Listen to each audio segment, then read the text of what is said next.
Excellencies, distinguished guests, ladies and gentlemen, it is my pleasure to welcome you here on behalf of Global Rights Compliance to this event. I imagine for many this is the first of its nature since the pandemic began nearly 2 years ago.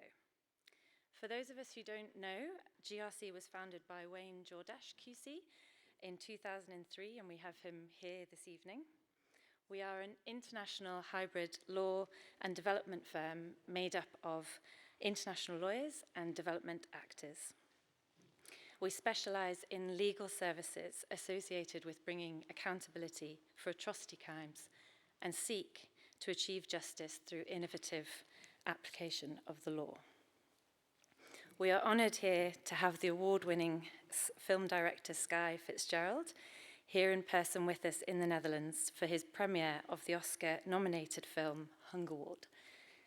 Skye and his company Spin Film overcame a de facto embargo on journalists and worked through an 8.5-month-long process of obtaining visas to get inside Yemen, so I was fairly confident that he would be able to navigate his way through some COVID regulations to get here this evening.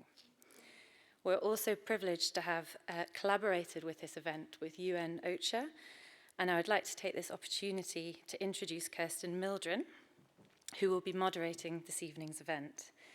Kirsten is currently the acting director of the Strategic Communications branch of OCHA, and as the head of public advocacy and campaigns, she leads communication efforts around the world to provide support for the millions of people who need humanitarian assistance. OCHA has a unique mandate to advocate on behalf of people who are most vulnerable.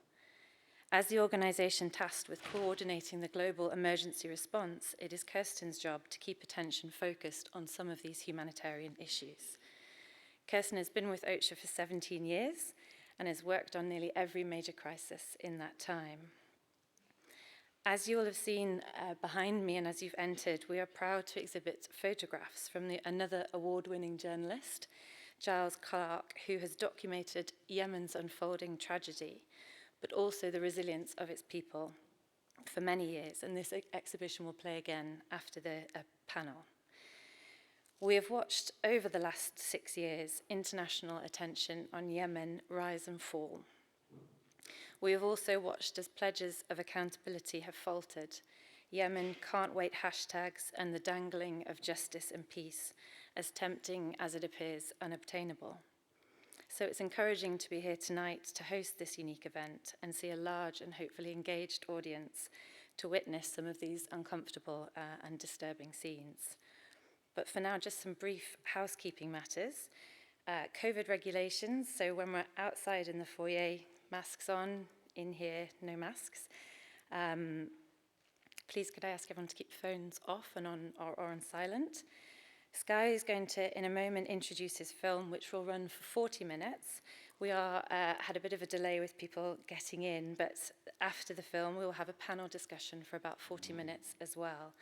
And we're delighted to have the World Food Programme's senior spokesperson and head of communication and advocacy join us via Zoom. And then the panel will end with a Q&A with Skye himself. Finally, we'll encourage, if we have time, some further refreshments at the end of the evening. But for now, before I hand over to Skye, I think a short introduction. He founded Spin Film to bear witness to the unfolding crises with the intent to deepen empathy and understanding. And he's recently completed a trilogy of films on the global refugee crisis, 50 Feet from Syria, voted onto the Oscar shortlist, Lifeboat, nominated for an Academy Award and a National Emmy Award, and Hungerward, which we'll be watching in a moment, also nominated for an Academy Award.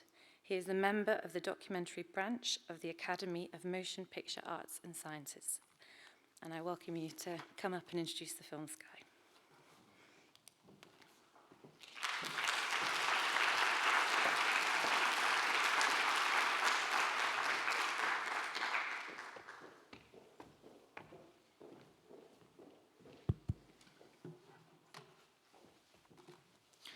Good evening. Happy to see all of you here.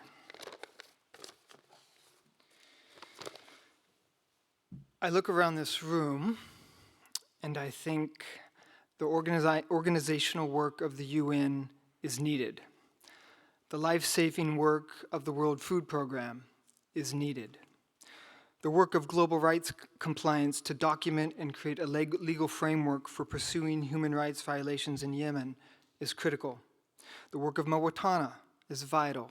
IRC, Yemen Relief and Reconciliation Foundation, MSF, Search for Common Ground, Red Crescent Society, and I could list dozens upon dozens more.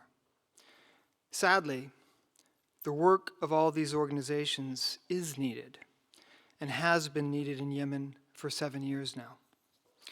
All of them fill a vital role in attempting to meet the needs of those who suffer the very human cost of war. The film you're about to see is another way for us to understand the intersection of politics and conflict and why it's absolutely vital that we make our choices carefully, re-examine them periodically, and are willing to make new decisions as realities shift. What is happening in Yemen right now serves almost no one. And I say almost because, as we all know, there are always war profiteers, literal and figurative. Arms manufacturers being only one example. But our willingness to stomach such facts of war has to always be balanced by the very real cost in human lives. And in the case of Yemen, we have reached critical mass. We now live in a world where a child in Yemen dies from man-made causes every 75 seconds. Every 75 seconds on this glorious planet with enough resources for us all. It's a black eye on the face of the global community that we have allowed this to occur to the most vulnerable amongst us, children, and that we as an international community have not yet challenged the status quo and said, enough. It is time to do that. Let me be blunt. The war in Yemen is not being won by the coalition, on the ground or in the media. And it's time to acknowledge this failure of execution and refine our thinking around new and innovative solutions. I'm asking my own government in the US to withdraw support from the Saudi-led coalition. Why? Because it's the right thing to do, the moral thing to do. Because I don't want my government complicit in the active starvation of children, which it is at the moment. History doesn't lie. And despite propaganda to the contrary, it will show clearly that war crimes in contravention of both Article 14 of the Geneva Conventions as well as UN Security Resolution 2417 are occurring daily in the country. I quote, "Starvation as a tool in combat is prohibited by all parties to a conflict." 75 seconds. That's one child. Children in Yemen, in fact, are not starving right now. They are being starved. I ask myself, how is it that we've come to a place where leaders are willing to sacrifice the lives of children in the service of politics? There is no Sunni child, or Shia child, or Republican child, or Democratic child. There is only a child. And I reject the notion that clear international humanitarian law can simply be abandoned because there is armed conflict. As many of you know, in October 2016, there was a memorial service in the capital of Yemen, Sana'a.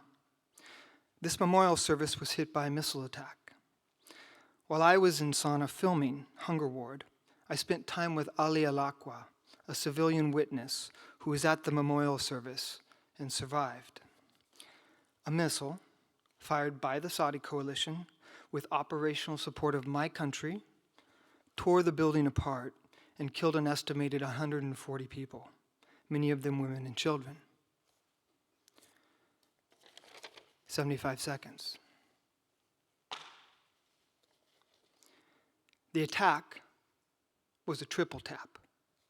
So as survivors fled and rescuers arrived, a second and then a third missile struck, apparently intent on killing as many survivors as possible. Fragments of the missiles were found in the wreckage, made by Raytheon, an American company manufactured in my country. The long-standing frustration with foreign intervention in Yemen is widespread throughout the country and internationally. The frustration with my own country's continued support of arms sales and operational support to Saudi Arabia was best summed up for me by Makia Maji, a well-known pediatric nurse in North Yemen. During one of our moments with her, she said to me, quote, "Feed the people and then kill them. That is how we feel." What can you say to Makia?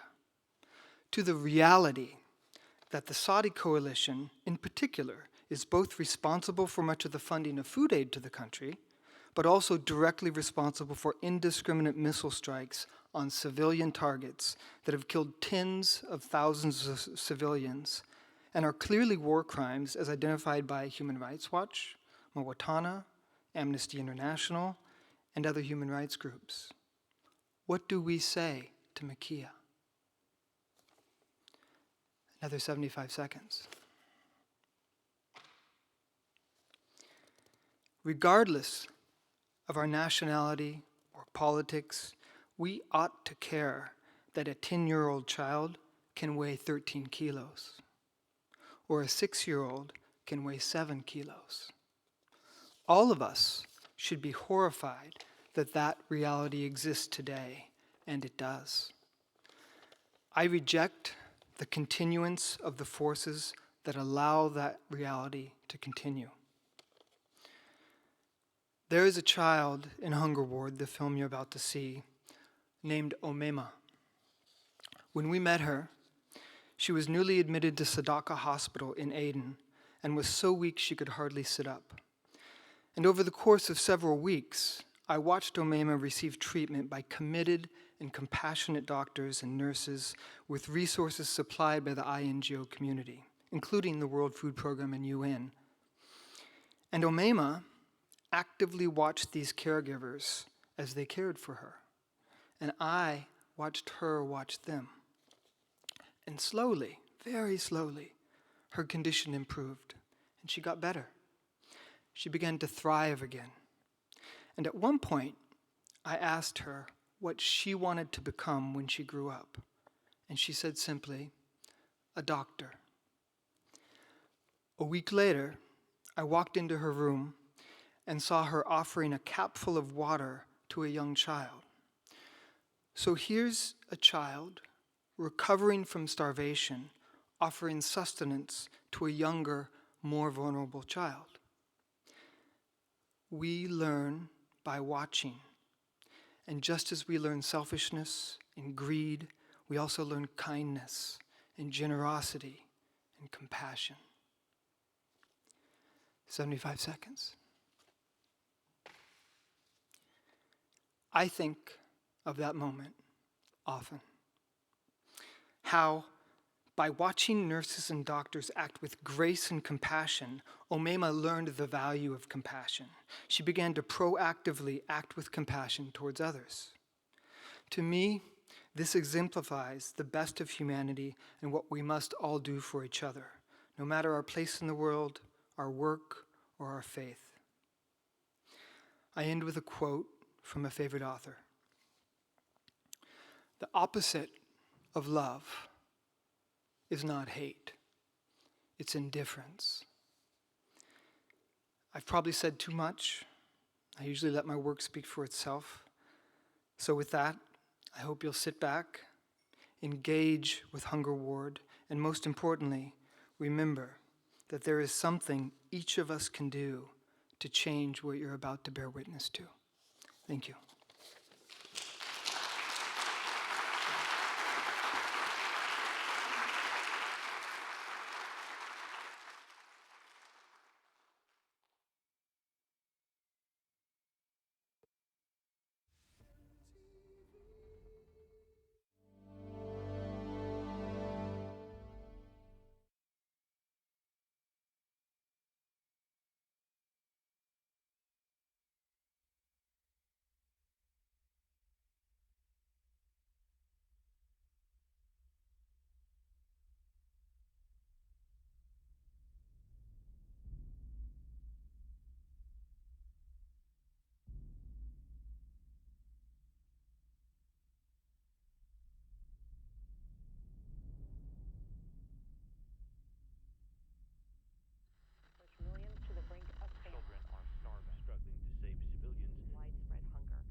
civil war there has created a humanitarian disaster. A conflict the UN calls the world's greatest humanitarian crisis. The complex local power struggle that's becoming internationalized. The United Nations blames coalition airstrikes for most of the civilian dead. For every child killed by bombs and bullets, dozens are starving to death. It's been nearly impossible for humanitarian aid to get into Yemen. This could be the world's worst famine in 100 years.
ايوه طيب شوفي لي اصحاب الاي سي يو شو عاملين؟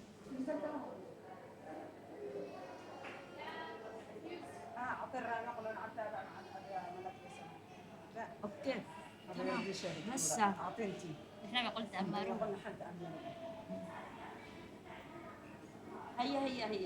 هيا يفكوا الاضراب يقبلوا حالتي الله يرضى عليك.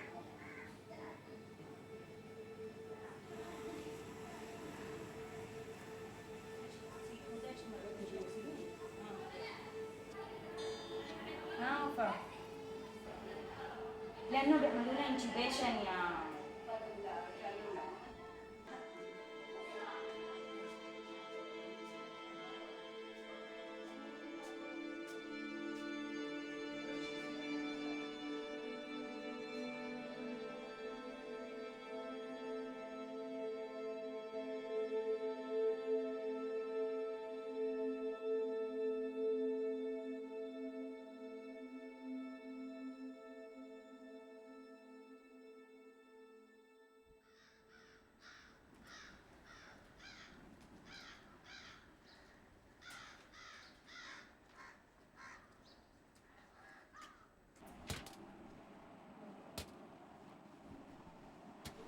بعد من هاي بعد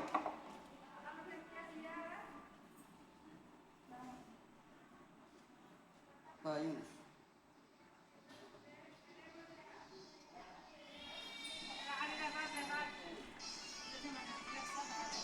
لازم زحمان ومجنبين هاي قاعد ليش هم ما يقدرون الرحمن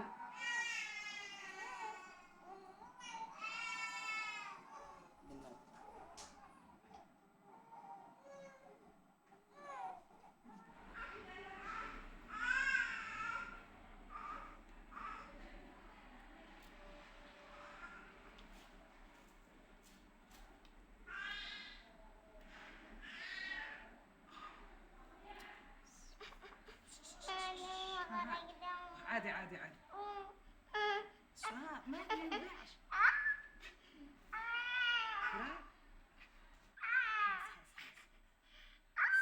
استنى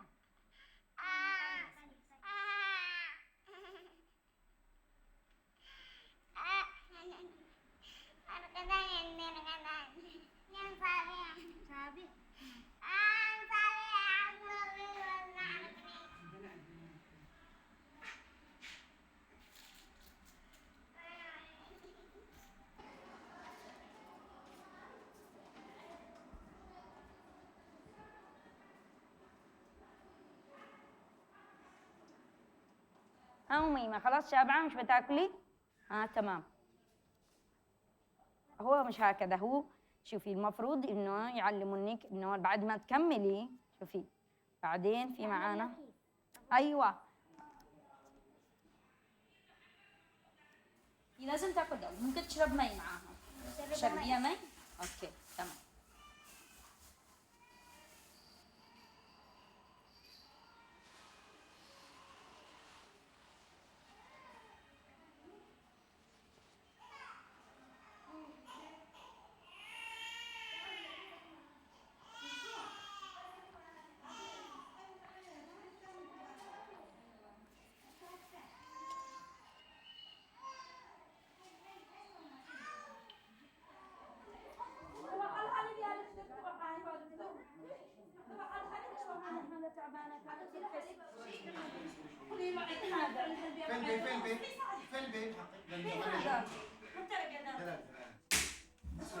فاطمة جيبي الأنبو باج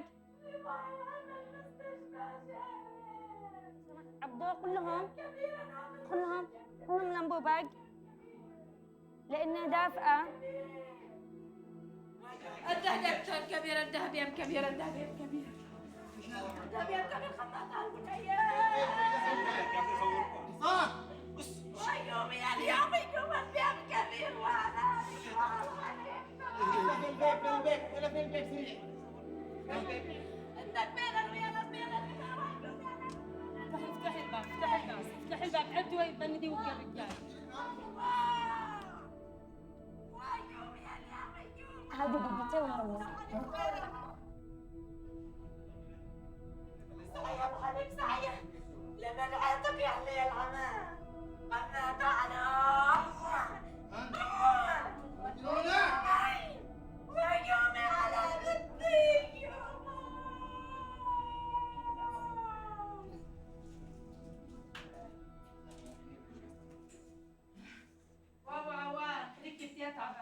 بدي الحليب والله ان الحليب ما قال المعدن ايش يا دكتوره خلنا ان شاء الله الحليب ما قال المعدن اعتبر الحليب سعيه وحيطوفين ما ركبش البيب سوا خلص لازم مده ولا يركب لها البيب غلط يا دكتور ركب لها البيب غلط يا دكتور حمل والبسوني جوها متشاقر تتمكن حاجه لازم ما تمر يا العدامه الامنيه يا بنت يا العدامه الامنيه يا سرقت لي البيب غلط شفت يا العدامه الامنيه لكن هذه الحالة لا مش لازم تموت يسوى تغذية أحد وخيم يعني هذه كانت لازم تتحسن لأن هذا شغلنا نحن ما شغلتنا طيب حتى الصباح كان ما شغلتنا بس فجأة هو عزيم يقول إنه تعطي له الحليب بالحلق ومروقة بالنازو جاستريك تيوب تو قوي تجربها اوكي لو قلنا ما تجربها اشتيت المقبلة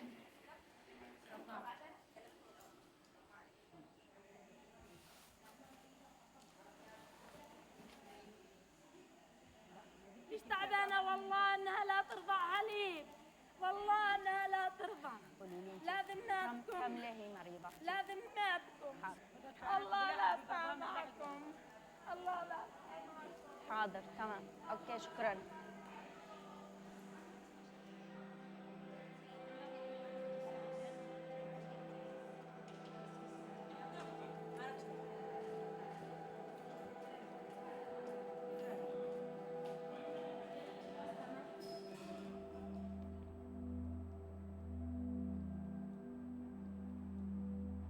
I don't have a magic to change everything. It's not my rule. At least at my position, I did my utmost work, but I can't change anything beside me.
يعني دكتور حسن يانا منظمة عبس التنموية.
مالك زمامي؟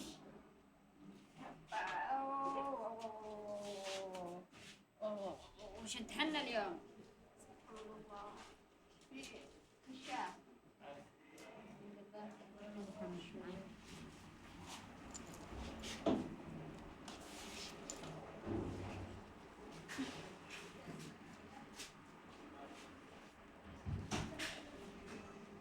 ما عندناش حتى إحساس. حكي واحدة بس، واحدة الحكي بس. ها؟ كده كده. أيوة.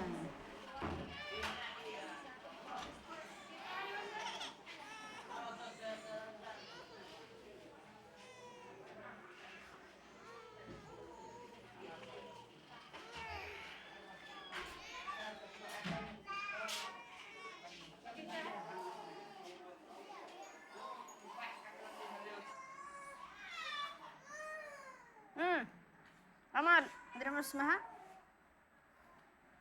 فين جدتك؟ جدتك فيها؟ ها؟ في البيت ما رميتن معاك؟ ها؟ ما رميتن؟ ما تركبش على مدباب شو سيارة؟ دحين تجلسين هني عندي يومين. ها؟ أتيلك بجدتك؟ ها؟ أتيبها جلسين هني يومين بس ما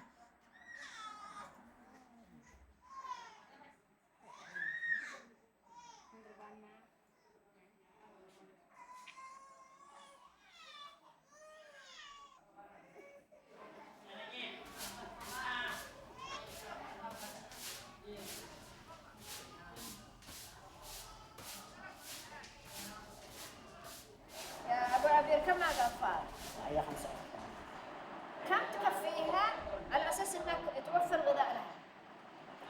لا تكفيش لها، يلا وبعدين لا يلا إني هو قبلها بالنسبة للكف لنا الباقي حتى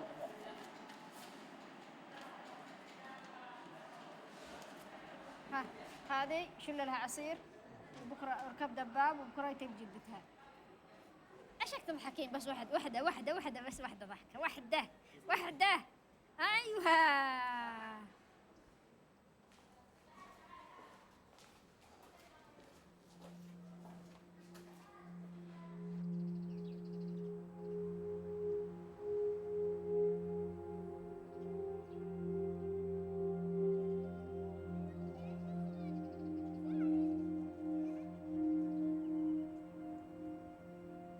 عبير في سنها يعني في سن المدرسة، المفروض إنها الآن في المدرسة.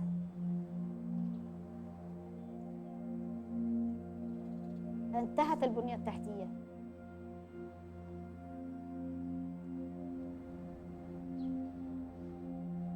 انتهت البنية التحتية تماماً. كل هذه المقومات يعني تعليم، مياه، صحة. بعض الأسر تلقاها بدون أب، ما فيش معيل. بعض الأسر تلقاها بدون أم.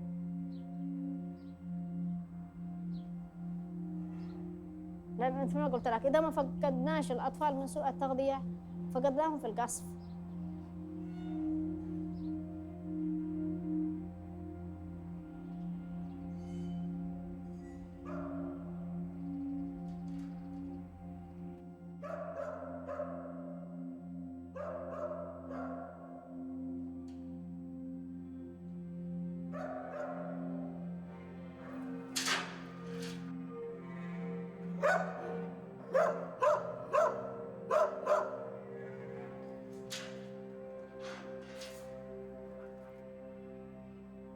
لكي نذهب سوياً إلى عزاء في القاعة الكبرى.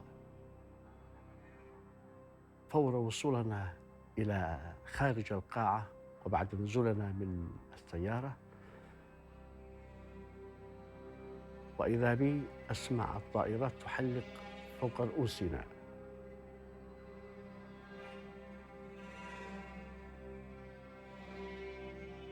وإذا بالصاروخ الأول يهبط.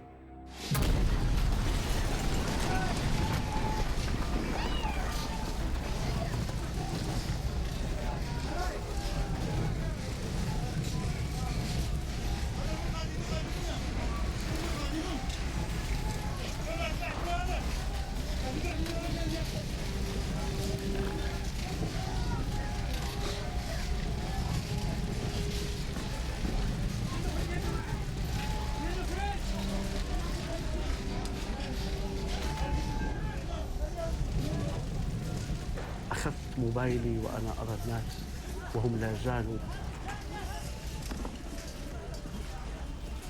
كثير من دول العالم. سيعرف العالم مدى مظلومية الشعب اليمني.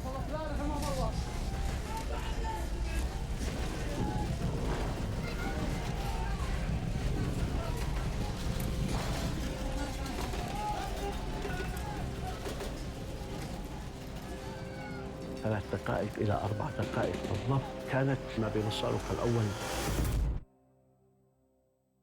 والصاروخ الثاني.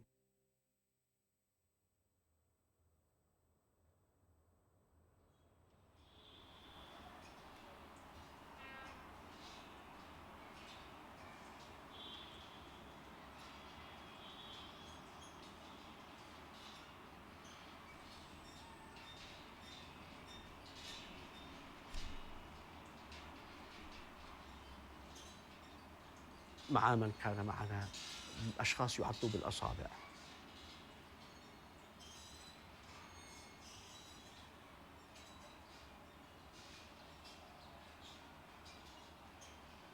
تخيل لو أن أخاك أو أباك أو أمك أو أختك أو أقرب الأقرباء إليك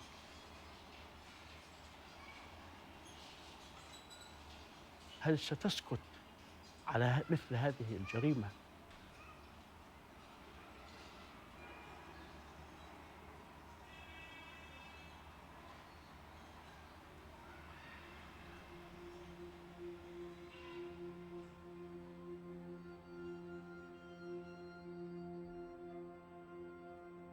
يعني احنا رجعنا 100 سنة لوراء.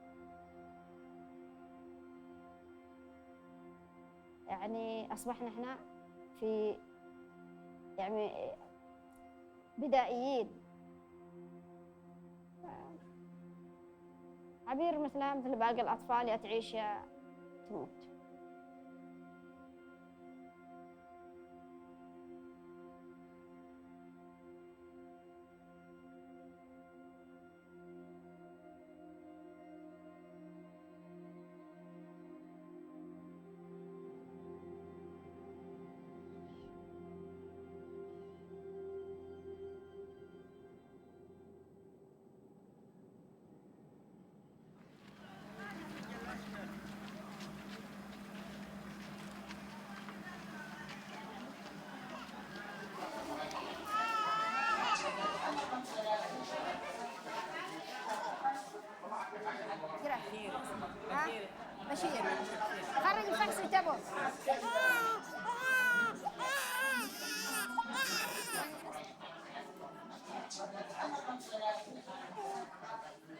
داخل.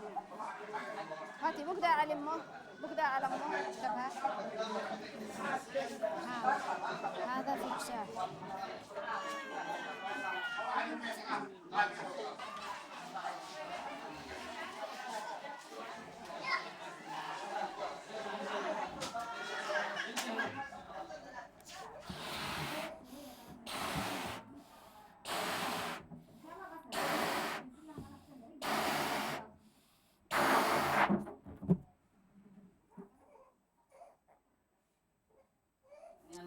قومي كأنك الأبي، قومي كأنك الأبي كذا، وريني كيف تزبط النار.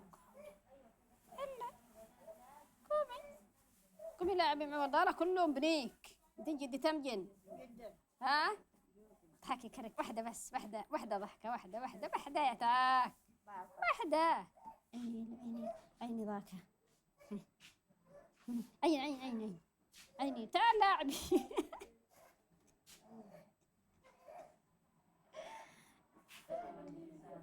جابوا لها تفاح.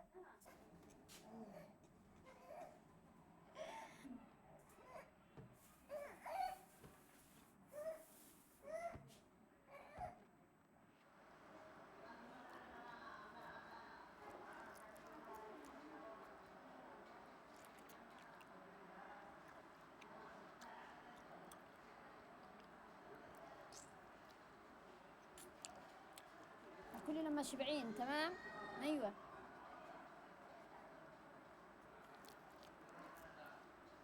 عبير، هي تحتاج نظام غذائي معين، وهذا شيء طبيعي على انها تتحسس من مادة القمح، لان الاسرة الان لا يوجد معاها الا القمح. الاب ما يقدرش يوفر.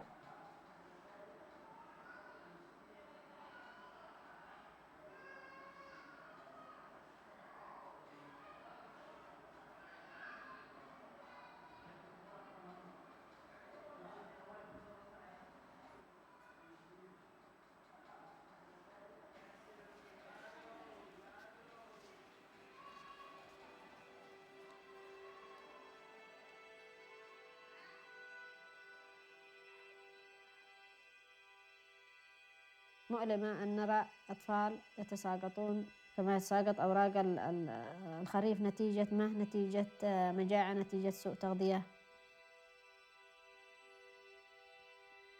هذه أمل حسين بإسعافها لأنها كانت تعاني من نفس ما تعانيه شبيهتها عبير الآن.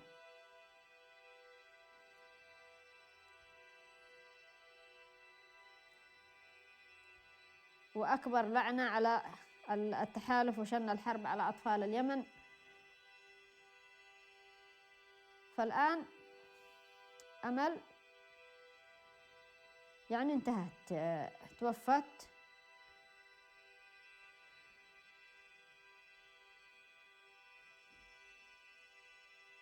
كما توفت أمل، كما توفى إبراهيم، كما توفت فاطمة.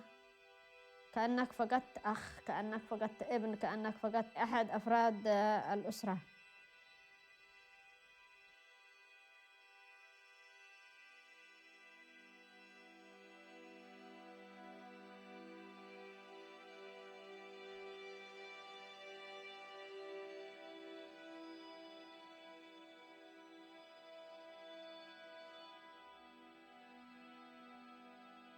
هذه يعني التغيير.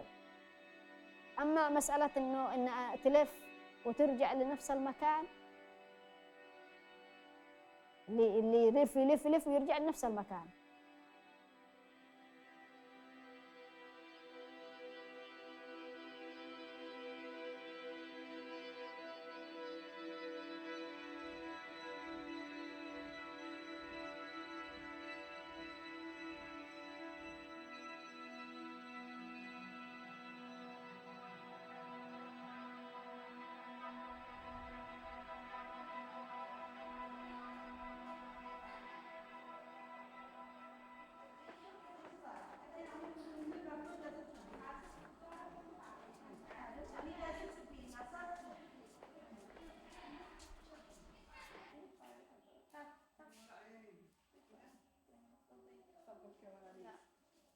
خاصة وميمن بعد لك الكمل الآن.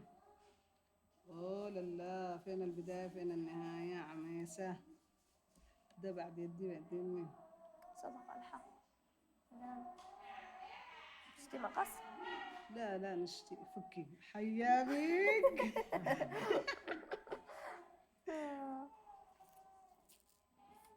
لا وبيتي بكعيد تخزي انا حنا خلاص لا بس هو اللاصق بس ايوه استني وبتفك تخزي بي عم سبيقون قولوا خلاص يلا 1 2 3 خلاص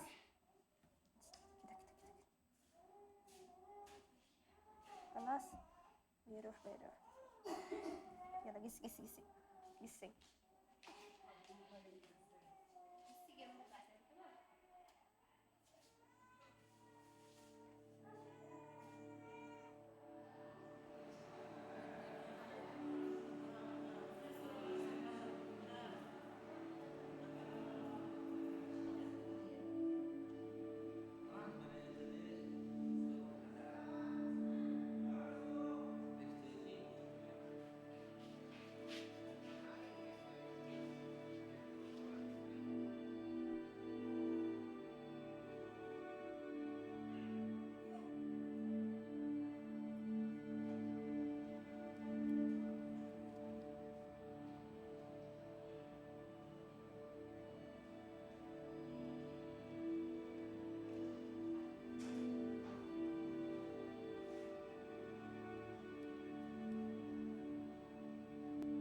هذه طلع هذا الدليل ان هي عنده هذا قالت حصلت من التغذية طلع عنده هذا المرض اللي كنا نحن شاكين فيه هو السبب بان نموه كذا ضعيف عندك هذا شوية مرض لكنك انت طبيعية شوفي حتى راسك حلو وانت طبيعية وحلوة وبتدخلي مدرسة وبتدرسي وانت طبيعية ان شاء الله بتحسن اهم شيء اللي داخل ده تمام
مستشفى المرضى مليان. سميرة صلي على النبي، صلي على النبي، قولي الحمد لله، صلي على النبي.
ونحن كل يوم عن يوم بزيادة عدد رصوى التغذية.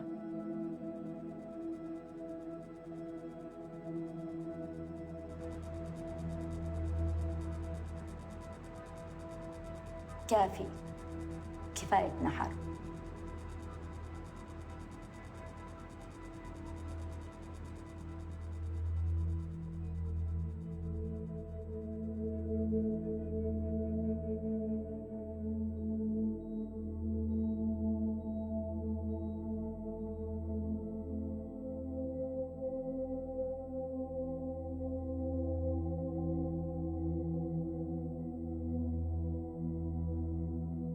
ما يبانش إنه في حد بينتصر على حد.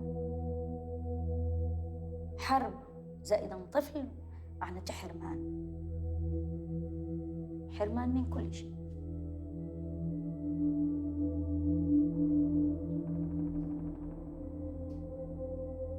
إذا في إمكانية أو صوتنا يوصل، صوت الإنسان البسيط، الإنسان العادي،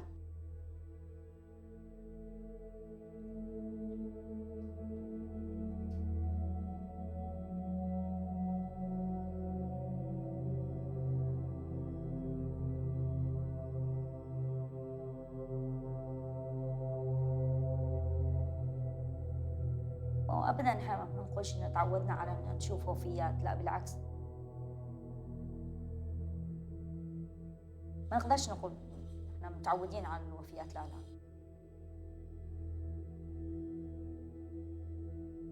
أبداً.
It's us, only us.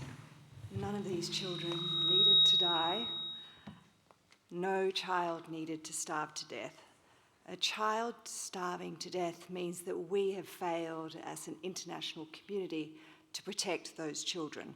It means that we as the UN have failed to get life-saving aid such as food, water, medicines into the country and to the people who need it most. It means that we've failed the people. So when you watch a movie like this, that's what you need to take away, that we collectively have failed them. As Catriona mentioned, I'm Kirsten Mildren. I work for the Office of Humanitarian Affairs. And for the last 6 years, Yemen has been at the forefront of our advocacy. My boss, the Emergency Relief Coordinator, goes to the Security Council every month, if not fortnightly, and tries to make the case for Yemen and why we need a ceasefire. In the last 6 years, we've raised nearly $12 billion for emergency aid, and we provide assistance to about 13 million people across the country every month. And that's about 3 million more than we provided a couple of months ago when money was running out. For the last 6 years, we've been doing campaigns calling for ceasefires. We've been doing campaigns calling for protection of civilians, for international humanitarian law. We've been calling for more funds that have been desperately falling short year after year. And we've been calling for access to get aid into the country repeatedly through air, through ports, because of blockades. And then there's also the access constraints that my colleagues on the ground face every single day, bureaucratic constraints, where they have to get permission just to distribute aid, and this is why we don't get aid to the people quickly enough. So it's a continuous cycle, I think, with Yemen. We're constantly calling for more money, and then the money arrives, we feed people, we help 13 million people a month, and then the money starts to run out. And so we then go through this cycle, and it's been going on for 6 years. And what I'm most worried about is that we now have famine in lots of other countries as well. We've got the risk of famine in places like Afghanistan and Ethiopia, and they're taking a lot of the media visibility of what's going on in the world. And I worry that Yemen will become like Syria, where it will be 10 years that we've had a war there and people stop taking notice of it. Anyway, tonight we're going to hear from some guest speakers, and they're going to then give you the opportunity to ask them some questions. First up, we've got someone that's going to come up on the screen, so I hope we can do that. All right, I'm getting a thumbs up from back there. It's my pleasure to introduce Abeer Efta, who's from WFP. She's the regional spokesperson. I've been dealing with Abeer for years, and I'm a huge admirer of her work. She's been on the front line of every crisis in the Middle East that I can ever remember. So she works for the World Food Programme. There isn't a better spokesperson to tell us about what's going on right now in Yemen. So thank you, Abeer, for joining us tonight. Over to you. Thank you so much for having me, and thanks for the audience for listening tonight. How can we start with Yemen? I think the causes of the hunger crisis in Yemen are complex, but the impact on the Yemenis is very clear. The levels of hunger remain extremely high in Yemen and are rising in areas that are affected by the conflict and the economic decline. Without peace, we cannot eliminate hunger in Yemen. So let me give you a snap picture of the numbers in Yemen. You've seen the stories in this wonderful film, and you've seen the people behind the stories. But the reality is that these people, and each of them have a story. We have half the population, that's 16.2 million, that are facing acute hunger, and 5 million people a step away from famine. So looking at all of these people behind these numbers, it's heartbreaking to be thinking that there are 5 million people who are one step away from famine, and many of these stories are replicated in many parts of the country. Half of the children under 5, that's 2.3 million, are at the risk of malnutrition this year alone in 2021. The devaluation of the currency, the increasing food prices have all made it impossible for millions of Yemeni families, that's ordinary people, to afford basic food. And we have over 4 million people who have been displaced by the conflict because they left their homes many times as the front lines continue to shift. The World Food Programme is working to ensure that the civilians affected by the escalation of the conflict in Yemen are receiving humanitarian food assistance, and we remain committed to working with all the relevant authorities to ensure that we have the access to, so that the humanitarian food assistance continues to reach people across the country. And just to give you also a picture, every month food reaches 13 million people with special priorities to the areas with the highest rates of food insecurity or the areas in the conflict or on the front lines. But nearly 3 million people who are receiving assistance do not get it on regular basis. They alternate from one month to the other because the resources are so limited, and we are risking even that by the beginning of next year, we might see 7.5 million people no longer receiving this food assistance. The strain on the system is so big because of the size of this crisis. I've traveled to Yemen in many places, and several times I've been to many of these hospitals. I recognize some of the faces in the film. Nurse Makia, I met her. I met so many of the brave and courageous healthcare workers who are taking care of these children in their last days. And the trauma of being with some of these children and filming them and writing their stories, only to be told 12 hours later or 3 days later that they are no longer with us, and how the fact that we can no longer speak about them is just very heartbreaking. But also telling the story of Yemen is a very difficult one. There are so many challenges that we face as humanitarian workers that stand in between us and telling sometimes the story. Being bold in advocating for Yemen have operational costs. That probably means that you could shrink the operating space for some of these frontline aid agencies, or you will face fierce campaigns to put doubt in the hearts and minds of the people that we serve, because or about the motivation of some of the work that we do, and that's not really unusual. It can also have implications on access for our staff, on visas, on a lot of the daily work and permissions and authorizations that we have to get to continue to operate and provide this vital food assistance. We have to walk a fine line in terms of the public messaging. The bigger the operation is, the more vulnerable one is in terms of an agency, and less likely that you will have a strong public stand except when absolutely necessary. Unlike many conflicts and wars in the world, the war in Yemen has been covered very differently. It's been often described as the forgotten war. Coverage of the conflict, which has raged now for many, many years, is sporadic and simplistic. It is also it's a complex story, and one that requires the understanding of the cultures and the politics of the whole region. Foreign reporters are facing a lot of issues in terms of access. It's a rare commodity. It remains unpredictable and arbitrary. You have to get 2 visas, you have to cover 2 narratives, and you have to speak to 2 sides. and usually getting to the country is an extremely difficult and sometimes dangerous.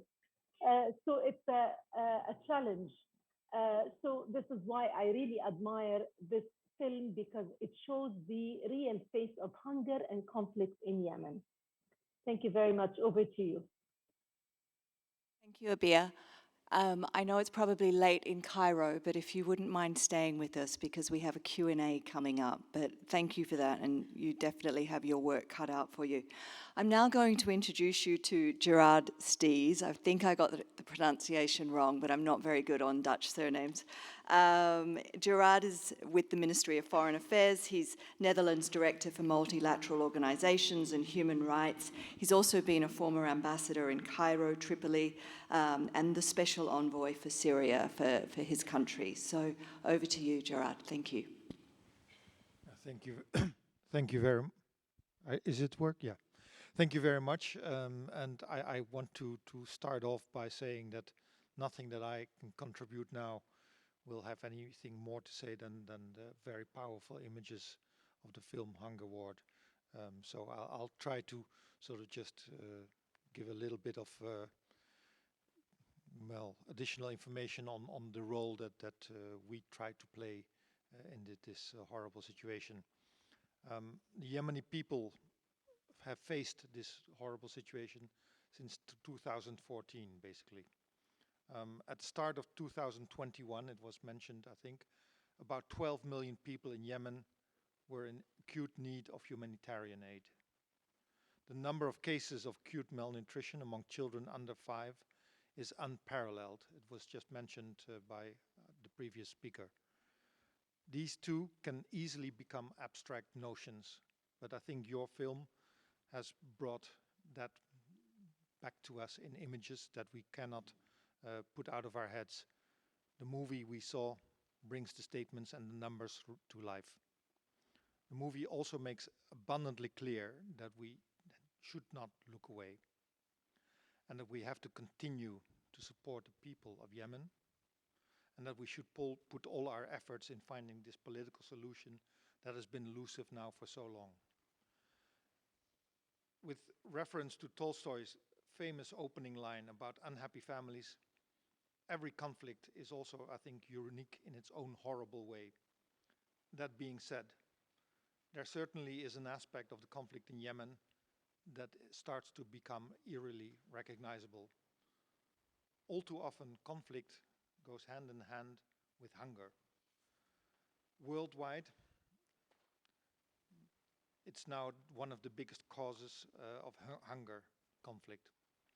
It's important to fight against the automaticity that link now seems to confront us with.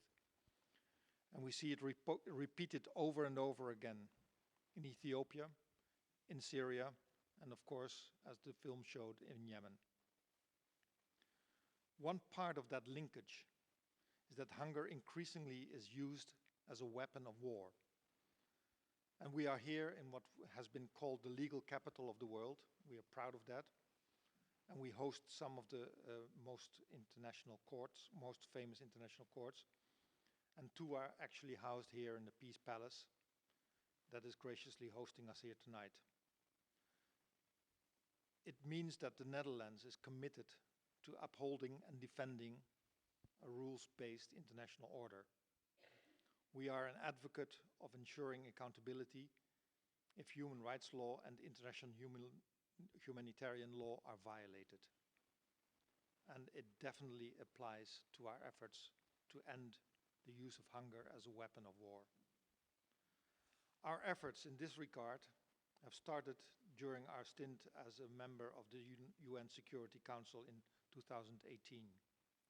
We initiated Resolution 2417, which was adopted unanimously, thank God. And with this landmark resolution, the Security Council recognized for the first time the link between conflict and hunger. It also calls on the UN Secretary General to report on any hunger crisis caused by conflict, and for the Security Council to give these crises its full attention. It also offers the option of imposing sanctions when this is concluded. Since then, the Netherlands has sought to raise the awareness of the use of hunger as a weapon of war and strengthening possibilities to ascertain accountability. We've done this within the UN system, but also in our bilateral contacts. International humanitarian law already bans the use of hunger as a weapon of war, as Catriona will no doubt explain very clearly. However, compared to other violations of international humanitarian law, accountability for hunger-related violations receives very little attention. A first step towards improving this is to ensure that violations of international laws are documented in a reliable way. We have therefore funded a research project by the Yemeni NGO Matana in cooperation with Global Rights Compliance. Their report documented worrying findings about the use of hunger as a weapon by all parties in this conflict. Together with like-minded countries, we also worked very hard to extend the mandate of the group of eminent experts on Yemen in the last UN Human Rights Council. Earlier on, we helped to ensure hunger-related violations of international law were part of the group's mandate. As a result of this, the group of eminent experts was able to do invaluable work over the last few years by documenting violations of international law in the conflict in Yemen. In spite of our and our friends' efforts, however, the UN Human Rights Council voted not to renew the mandate of the group of eminent experts in the last Human Rights Council. In view of that unfortunate, to say the least, development, it is even more important that we continue to raise awareness of the situation in Yemen, particularly also for the need to collect, consolidate, preserve, and analyze evidence. It makes tonight's event more important than ever, and the images that we saw. On a final note, let me just say that we will continue our diplomatic efforts for what they're worth. We will call on all parties to the conflict to fully respect international humanitarian law, including as it pertains to hunger and starvation. We will continue our efforts to find a political solution to the conflict. The movie tonight reminds us that the people of Yemen are the ones who pay the terrible price. The children of Yemen are the ones who pay the terrible price for the ongoing conflict. And it is our collective responsibility not to forget them and to do what we can to improve their future. Thank you very much. Thank you, Minister. And don't give up on those efforts. Thank you for the leading role that you play, I think, for other governments as well. It's very, very valuable. I'm now going to introduce you to Catriona Murdoch, who's a partner at the Global Rights Compliance. Catriona is a leading expert on the crime of starvation and also advises on accountability of atrocity crimes more generally. She's worked in international criminal and human rights law for the last 13 years. Thank you.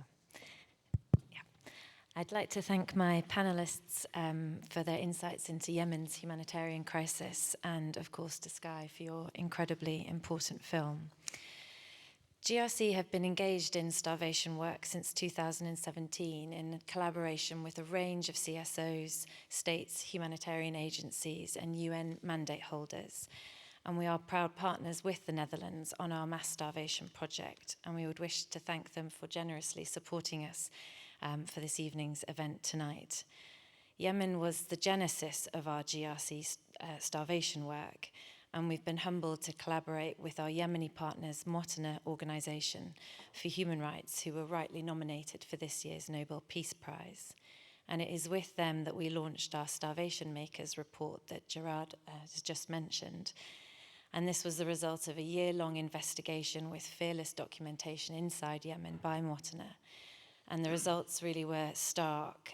The legal analysis determined that the manner, timing, and repetition of attacks on food systems, restrictions on humanitarian access, support a finding of intentional starvation by both parties to the conflict.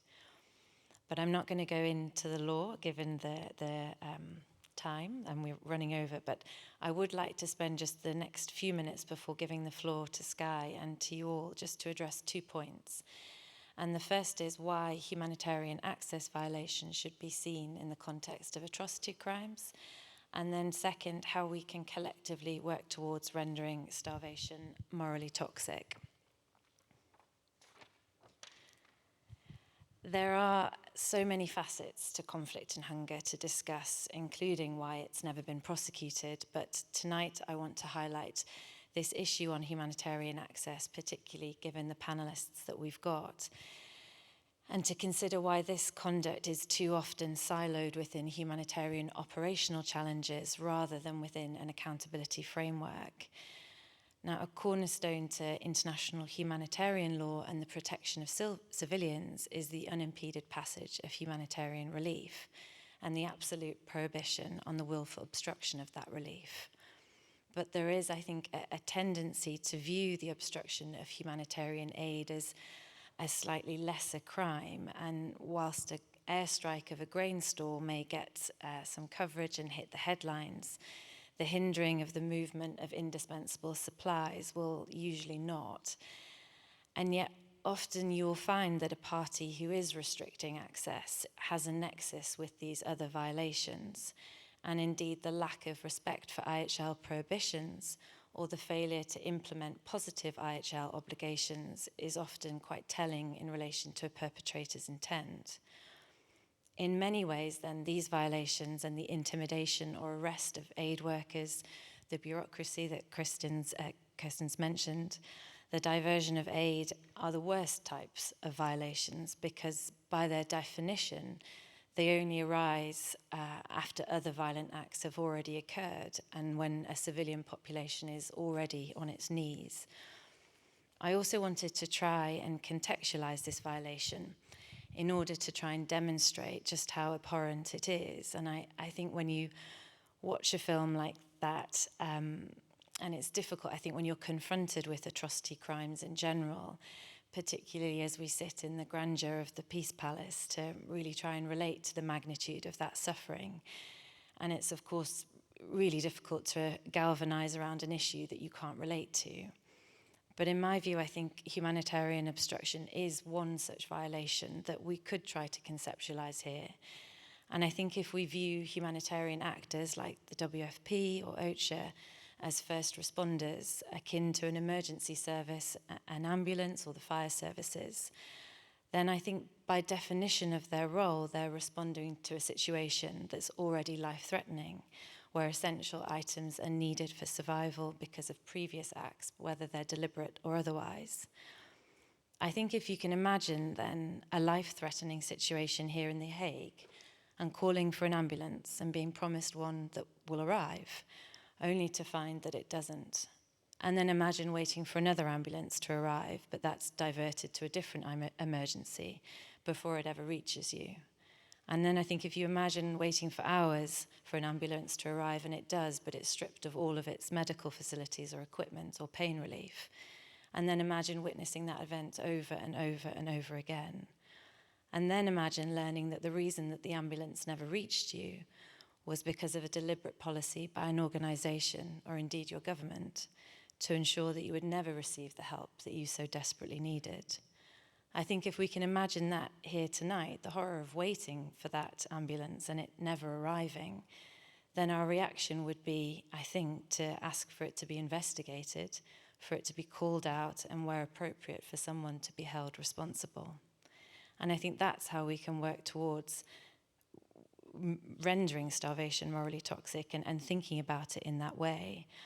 I think despite some of the disturbing scenes that we've seen tonight, I would like to try and encourage us to leave with some hope and a realization that there is a lot that can be done collectively. And I think you could break that down into three ways: call it out, investigate it, and prosecute it. There is an urgent need to increase the literacy around starvation across a range of sectors, from the police to the immigration departments to journalists to courts, tribunals, investigators, and humanitarian agencies. It's critical, if we are able to identify this violation, we should call it out loudly when we see or suspect it and investigate it. Gerard, you've mentioned this. Significantly, the landmark resolution that the Netherlands penned, 2417, shifted the debate on conflict and hunger where it needed to go, namely away from conversations on climate change or poverty and into the arena of peace and security. The resolution specifically calls for investigations, and GRC have trained investigators and continue to encourage those with an investigative mandate to ensure that starvation is considered. As Martin Griffiths stated last month to the Security Council, investigation and reporting is a vital first step. And then prosecute it. It's important to note that as a crime, starvation has been almost entirely neglected in international criminal law, and the UN GEE has described this as a pandemic of impunity in Yemen.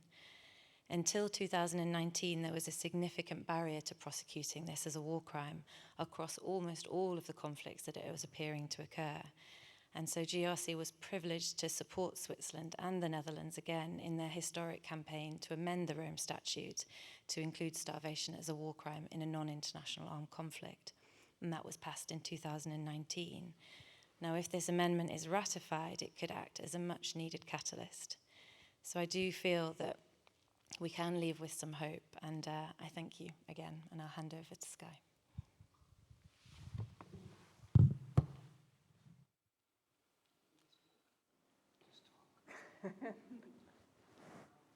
Is this on? There we go.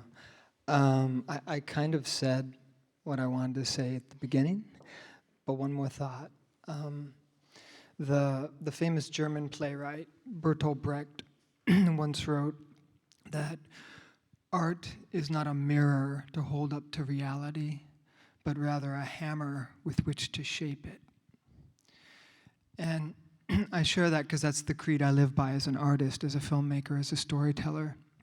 And if you walk away with anything from the film today, I hope you'll walk away with this notion that we each have a hammer.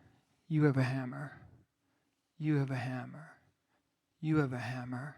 Each of you in this room has a sphere of influence, has a way to change what you saw in the film.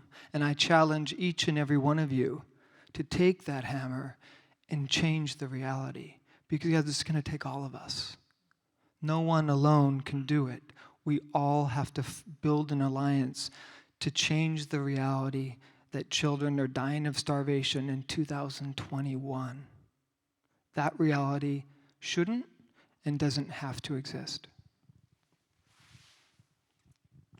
So we're now going to open it up to questions from the floor. You don't have a microphone because of COVID rules, so if you just put your hand up and speak with a loud voice, you can choose to introduce yourself or not. So, yeah, or you can throw. So we have Abeer, who's with us in Cairo, I hope still on the screen. Yes, she's still there. You can ask a question to Skye, to Catriona, to the Minister. Has anyone got a first question? Do you want to raise a hand if you do? Otherwise, I can go with a question to start with. Maybe I will, while someone thinks whether or not they want to. Skye, I guess it's after we've just watched that film and you've filmed grief and death and mothers. When you're filming this, do you feel that it's all for a purpose, that you've taken their grief and that it's resulted in something? I hope so. I don't think I could do a film like Hunger Ward unless I believe deeply in my bones that it would make a difference, that it has to make a difference. Art can be a tool of social change, and that's certainly the kind of film that I try to create. That doesn't change the fact that bearing witness to another human being suffering on this level is easy, but certainly what I experience as a human being is nothing compared to those I was collaborating with. And I hold that close and dear, and that always sort of reinforces my sense of responsibility to come here and engage and try to engage others to also think about what you saw and hopefully act upon what you saw. I usually love filming, the process of filming. There's a couple people in this room at the back who I did a film with previously called Lifeboat that covered asylum seekers trying to cross the Mediterranean. I loved filming that, despite how hard it was. I did not love filming this film, as you can imagine. I did not enjoy bearing witness to it, but that doesn't change the fact that it's important to do it, to not flinch, and to try to get others to also look and really see. We have to see, we can't look away. Brilliant. Do I have anyone? Yes, over there. I'm going to try and speak as loudly as possible. Hopefully you can hear me. My question is for Skye, and I think it nicely follows up on what you asked, which is, what made you decide to focus on Yemen and the effect of the conflict on children and healthcare workers? And how would you sort of situate Hunger Ward amongst the other two films in your trilogy, which is Lifeboat and 50 Feet from Syria? Thank you for that. So there were a couple catalysts for why I chose to focus on this topic. One certainly was my own government's complicity in what you saw tonight. And as an American taxpayer, I am horrified how some of those dollars are being spent. And, you know, I am using the tool that I have available to me, just like each of you has these tools, to intervene in the way I can. So I felt a deep and abiding responsibility as an American to act. The other piece of it was what was sort of spoken to a little bit earlier about Yemen being the forgotten war, right? Because it's a war that we don't know as much about. And part of that is because Yemeni journalists are jailed, detained, and killed if they try to do stories like this. One of my colleagues who worked with me on Hunger Ward was in fact detained by the Emiratis because he was doing a story they didn't care for, and he was tortured for 6 months before finally being released. That's the price that Yemeni journalists often have to pay, and that's why you don't hear many stories about this. So I was trying to use my own, you know, privilege as an American, be it what it may sometimes, to try to intervene and work with Yemeni colleagues to get these stories out. So complicity was one.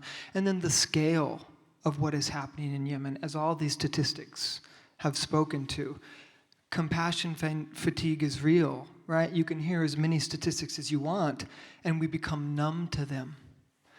But as a believer in stories and images, and who tries to use a syntax of cinema, I believe that images touch us differently. And if I can touch just one of you tonight here, and it lodges deep in here, and then works its way up to your intellect, then you'll do something. And that's my goal.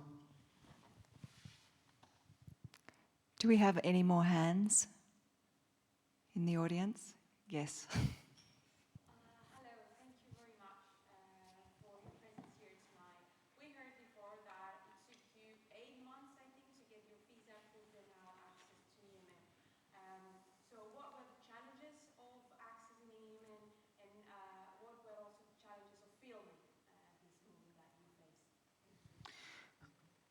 Well, I probably shouldn't say too much because the Honorable Yemeni Ambassador here might pass along all my secrets, right? But no, I'm jesting. It is difficult, right? It is difficult. It's known that it's a difficult place to film because of the conflict and the dangers to journalists, both inside and outside the country, foreign journalists going in. So it did take us 8.5 months to gain the paperwork necessary, and that was both from the Yemeni ambassador in the US. We got the official paperwork for the South after 8 months of meetings at the embassy and other communications. But we had to have a parallel track of dialogue with the Houthis, of course, because I hope it lands intellectually for you in the film, but you know, we filmed in both areas, and that was highly intentional, right? Because we wanted to investigate and probably illustrate that the effects of the war aren't you know, landing on only one side, right? Children in the South are just as deeply as affected as children in the North. And it's that impact on the most vulnerable amongst us that we wanted to illustrate, because it's what we need to care about as a global community, as adults. It's our responsibility to ensure the safety of children, and that's not happening. So I felt I had to get permission to go to both parts of the country, and then we were in Yemen for 30 days, and that's all that the paperwork would allow us. And from colleagues who had tried to overstay that 30 days, we knew very well that we would be jailed or immediately sent out of the country. So we had to stick to that. And so that meant that how we worked had to be very nimble. We were a team of two. Like the whole film you saw was two people, right, plus a field producer. So it was two people filming all the time, and we had to pivot every day when something new happened to embrace a new narrative or a new change in the narrative. And that was the only way to do a film like this, was small and nimble, and frankly, within the walls of two really revered clinics and hospitals, right, that were respected by the local authorities on the ground. And that was one way we mitigated sort of the conflict danger for us. We did pursue other narratives where we slept on the front lines with the presidential guard of the Hadi government for a while, and we did we had a Houthi minder with us in the north much of the time, so we had to sort of navigate those obstacles as well. But that's why you see so much of the film within the walls of these two facilities. I don't know if that answers it, but there it is. I might ask a question to each of the panelists if I can, and hopefully Abeer is still there. But it's back to something that Catriona said, which was excellent, which was about the fact that about hope, but also about the solutions. And I think if there's something that everyone who's here tonight, what is one thing from seeing this film that they could take away and go and do as a result that aids to change? So maybe if I could start with you, Abeer, is there a message that you could give everyone here about what they can do personally to change this situation? Thank you, Kirsten. I think that the most important thing for change is to continue to raise awareness and to put pressure. I think that when the conflict remains a forgotten one, a crisis that is not on the radar screen of 90% of the world, when we don't hear the stories, when they are not shared, I think there is less pressure on the all parties to the conflict to continue to work to find a permanent solution. At the end of the day, the hunger situation and the crisis that's in Yemen is man-made. Yes, it's a country that has suffered from years and years and decades of underdevelopment and poverty, but the situation has worsened in few months after the beginning of the conflict to the current situation where we are having 5 million people just one step away from famine. So I think we need to put the pressure, because the solution is not in feeding the 30 million people of Yemen. The solution is really in finding a durable, a durable solution to this crisis, which is peace. Peace needs to prevail in Yemen, and that will not happen without the international community, without the pressure from the public, without the advocacy that is much needed. It's gone far too long, and many lives are being lost every day. You can tell she's a spokesperson. It's the perfect answer. Thank you, Abeer. Minister, what would you say? Not a minister, just a director. Not that that's very important here. But no, I agree. This should be known to the world. We should have a clear image of what is going on in Yemen. That's the most important thing. But I would want to go beyond that, because it's not enough to just tell people there's something horrible going on in Yemen. I think we also, and I referred to that briefly in my speaking points, we need to analyze, we need to find out how the mechanics of this conflict work. Who is responsible? How was it possible that this could happen? Who are the culprits? There's this famous saying, there is no peace without justice. We need to indeed find justice here. We need to find who's accountable for what has happened, because this should not happen. This should not happen in the future either. And the best way is not to only talk about and to advertise what is happening in Yemen, but also to understand what the mechanics are. How could it come about? And then take action, as you said, prosecute. And if you can't prosecute yet, as in other cases, then gather the evidence, store it, and make sure that the moment you can prosecute, you have it ready to go. Because people should know also who is responsible. How does this happen? How can we in the future prevent this from happening? So I would add a little bit on the exposure of the situation and say we need to understand it much better as well as we do now. Absolutely. Catriona? You took my answer really, so I just No, I think, I think it's really, I guess the answer depends on, your mandate and, what your role is. But I think, broadly speaking, it's really easy to stick within the confines of how you normally look at conflict violations and how you would analyze or investigate a situation. And I think for so many, to be more creative and courageous in those investigations and in that analysis and, look really to see this as the violation that it is and that it is eminently possible to investigate and prosecute it. So I would encourage creativity and further understanding and analysis of the violation. Skye? Boy. Do you all know the myth of Sisyphus? Right? Rolls that rock up the hill, right? And then gets to the top or near the top and the rock rolls back down. And then he does it again. He rolls the rock back up the hill. And if you remember in that myth, there's sort of a sense early as he comes to understand what has happened to him, that he's doomed to this life of meaningless labor, of labor that is unending and will never change. But I bring that myth up because at the end it changes, right? It shifts. And it shifts because the act itself, the work itself, the process that he comes to believe in, he finds value in it. And you asked earlier, do I find hope in the work that I do?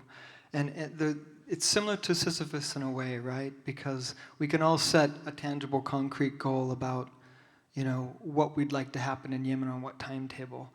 The most important thing is that we continue to roll that rock up the hill, not because it's meaningless, but because the meaning is in the work itself. And if enough people do that work, we will shift. We will shift the status quo. We will shift the dynamic. But we have to believe that it's of value.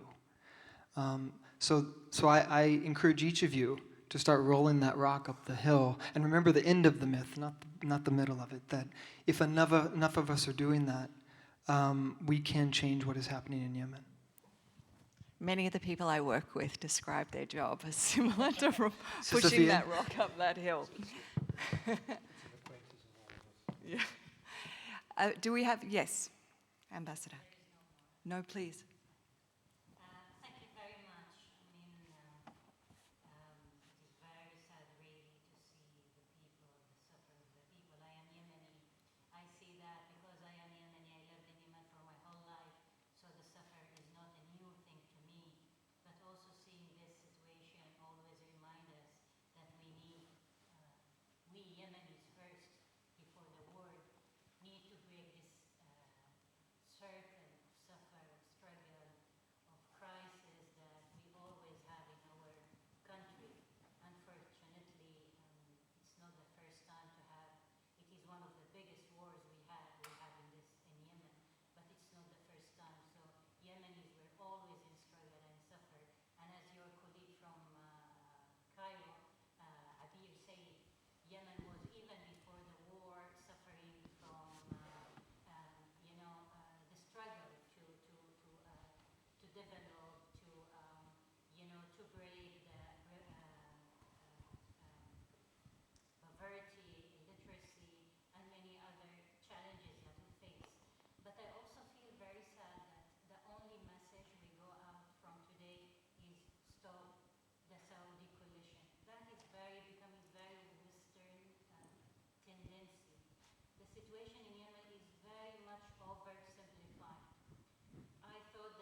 for our country, I mean, friend countries like the Netherlands.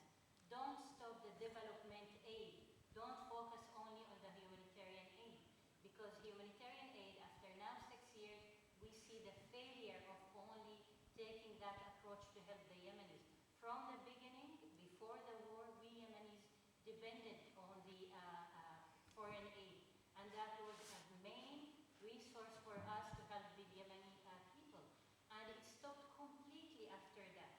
We only saw this humanitarian relief or aid coming into the country, most of it by UN agencies, reports looted, used by militias to recruit people to go to the front lines fighting, and many others. By the way, again, the idea of blockade is used only to take the burden out of the real reasons behind the situation. For example, I'll say things and we can, I can refer to some reports. The Yemeni riyal, before the war, $1 equals 215 Yemeni riyal. Today it is 1,000 something. Imagine if that's the situation. Our salaries was very little from the beginning. Imagine if your salary was $100 or like 20,000 Yemeni riyal. It means around $100. Today it means nothing, maybe 10 or 15 or even less. So imagine how your salary loses its value.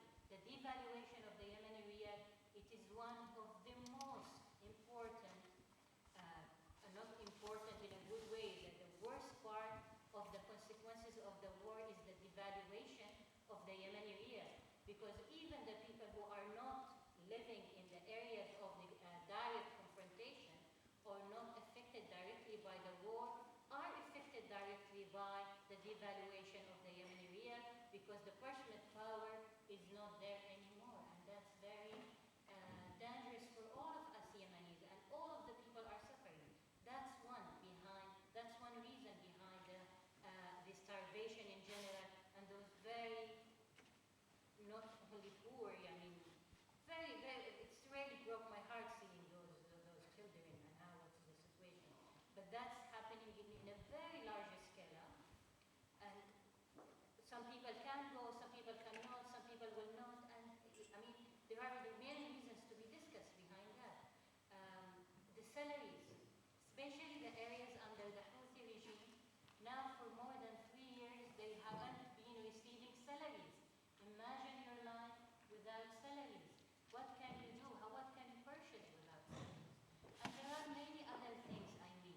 So if you want really to help the country, to help the people, we need first to think also about how to help the Yemeni economy to reviving the Yemeni economy, empowering the Yemeni riyal, helping the Yemeni riyal to regain its value, stopping the war. That's the first thing also, stopping the war, going into political discussion, a political agreement between the Yemenis, but also very important from our European friends, our, the activists who are also concerned about the situation in Yemen, to help in also the regional aspect of the Yemeni war.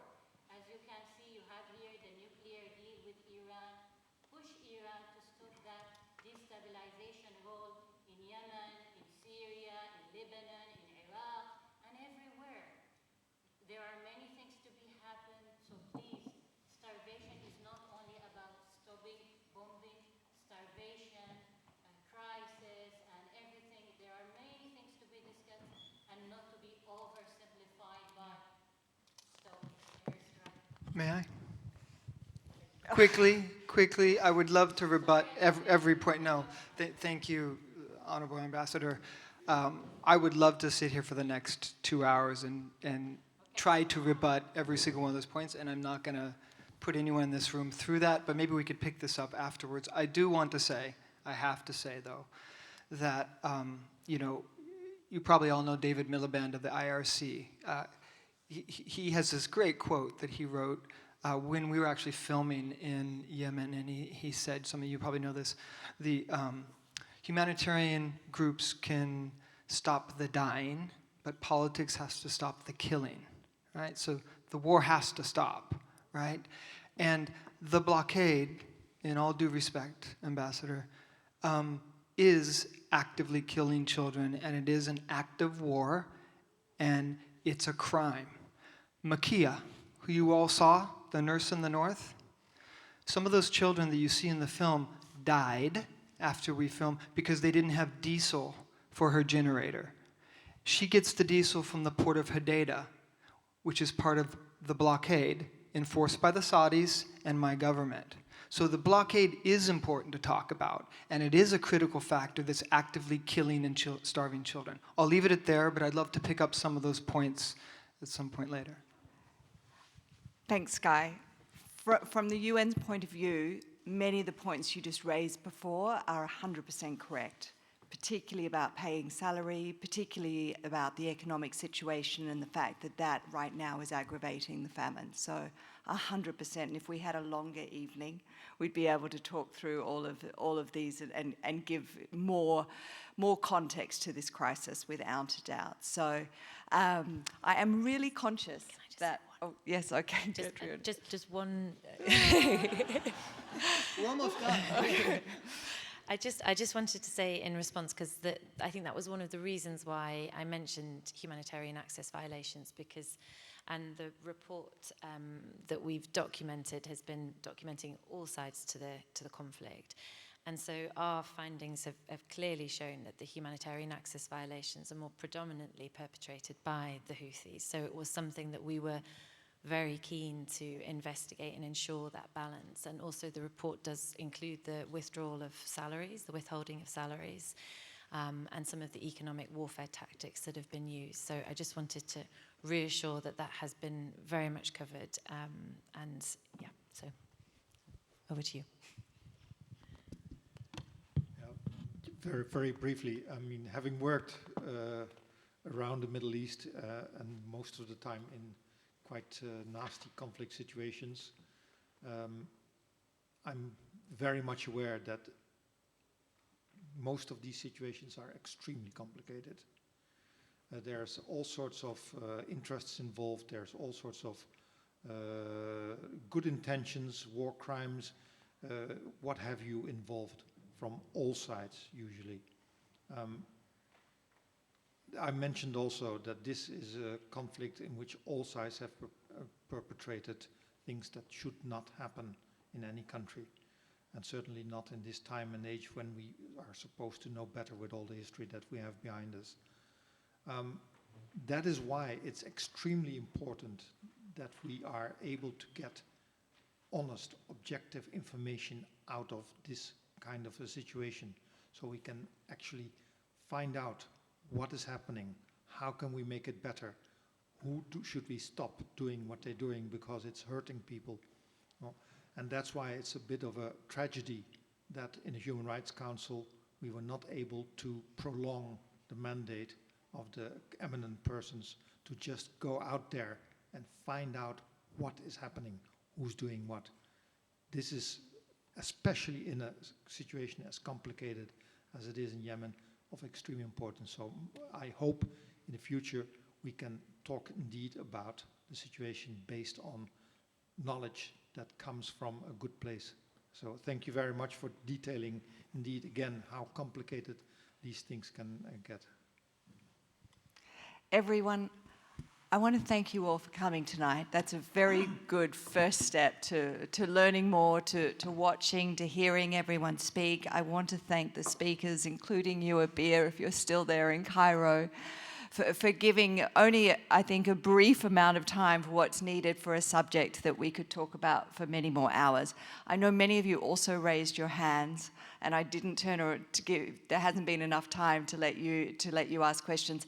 I don't know how we're going for time, but we are going to stick around.